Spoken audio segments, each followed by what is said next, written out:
श्री राम।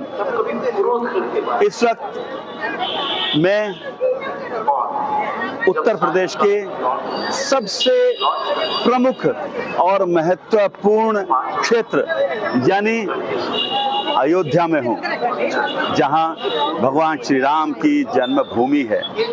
यहीं पर त्रिलोकी हमारे आराध्य भगवान श्री राम ने जन्म लिया था और 22 जनवरी को भगवान श्री राम की रामलला रूप को यहाँ पर स्थापित किया गया। ये 22 जनवरी को ही हुआ और आज स्थिति ये है कि यहाँ पर भगवान श्री राम के भक्त रात दिन हजारों लाखों की संख्या में प्रतिदिन दर्शनों के लिए उमड़ रहे हैं। मेरे पीछे आप जो ये विचित्र वीणा देख रहे हैं, ये साधारण नहीं है। ये संगीत के गूढ़ और गहन जानकारों के लिए अपने आप में इतना अति विशिष्ट संगीत का साज है जिसे देवी देवता बजाया करते हैं। और ये विचित्र वीणा जो यहाँ पर स्थापित की गई है वो स्वर कोकिला, स्वर साम्राज्ञी लता मंगेशकर, जो भारत की शान है स्वर और संगीत के रूप में, उनकी स्मृति में अयोध्या में एक विशेष चौक का निर्माण किया गया है, जहां इस विचित्र वीणा को स्थापित किया गया है। मैं आपको बताऊं, स्वर साम्राज्ञी लता मंगेशकर जी का जीवन बेहद संघर्षपूर्ण रहा। पिता दीनानाथ मंगेशकर ने, जो स्वयं संगीत के अच्छे ज्ञाता थे, उन्होंने कल्पना भी ना की होगी कि उनकी एक साधारण सी दिखने वाली सुपुत्री भगवान श्री राम की जन्मभूमि में इतना बड़ा सम्मान पाएंगी कि उनके नाम का यहाँ पर एक लता मंगेशकर चौक का निर्माण होगा। ये छोटी बात नहीं है। ये न सिर्फ एक संगीत के ज्ञाता, एक गायिका और एक अति विशिष्ट व्यक्तित्व को ही ये सम्मान नहीं मिला है। ये सम्मान जो भारत की सनातन संस्कृति है, ये सम्मान उसे मिला है। क्योंकि कुछ सम्मान ऐसे होते हैं जो अपने आप में तो दिव्य होते हैं, मगर जब दिव्य विभूतियों को दिए जाते हैं तो उस सम्मान को भी सम्मान मिलता है। वो सम्मान स्वयं में भी सम्मानित होता है।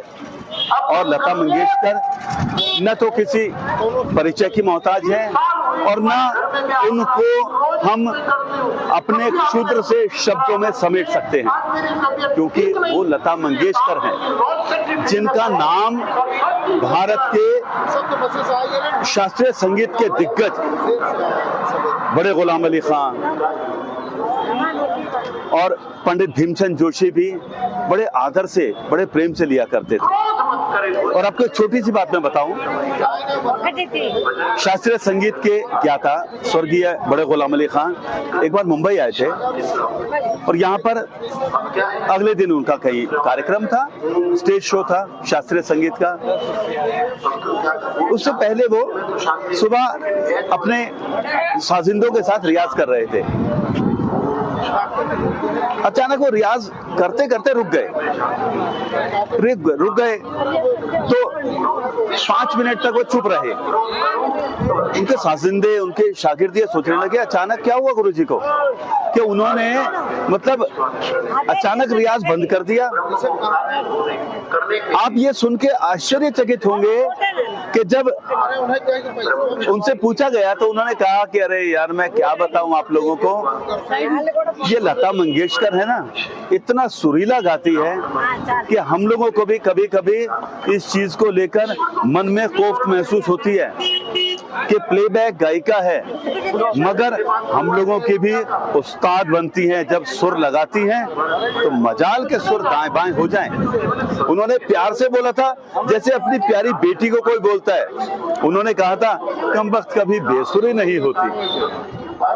ये रुतबा था स्वर साम्राज्ञी, स्वर कोकिला, लता मंगेशकर जी का, जो आज सशरीर भले ही हमारे बीच में नहीं है, लेकिन आज उनके एक एक गाए हुए बोल हमारे कानों में और हर संगीत प्रेमी के कानों में रस घोल रहे हैं। और हम लोग यहाँ पर जो आए हैं, हम यहाँ तीर्थ यात्रा पर आए हैं। ये बड़ा अद्भुत संयोग है ये कि हमारे मुंबई में हमारे क्षेत्र के पूर्व उप महापौर भाई हंसमुख गहलोत और अरविंद शेट्टी जी के सौजन्य से हम लोग पहले काशी गए, भोलेनाथ का दर्शन किया और उसके बाद भगवान श्री राम की जन्मस्थली पर हमें यहाँ रामलला के दर्शन करने का सौभाग्य प्राप्त हुआ। और हर चीज निश्चित होती है, हम अपनी इच्छा से ना किसी देवता को आराध्य बना सकते हैं और ना कहीं किसी तीर्थ की यात्रा कर सकते हैं। और इस संयोग में ईश्वर ने हमें सहभागी बनाया। हमारे लिए ये भी परम सौभाग्य की बात है। और यहाँ पर मैं भाई अरुण उपाध्याय के साथ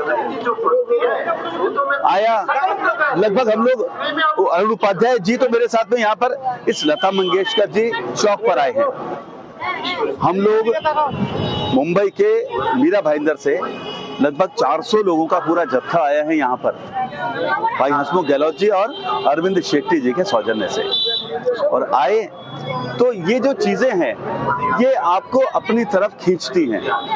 रामलला का मंदिर, वो तो त्रिलोकीनाथ हैं, उनसे ना कोई अछूता रह सकता है। राम का नाम तो मुंह से अनायास ही निकलता है।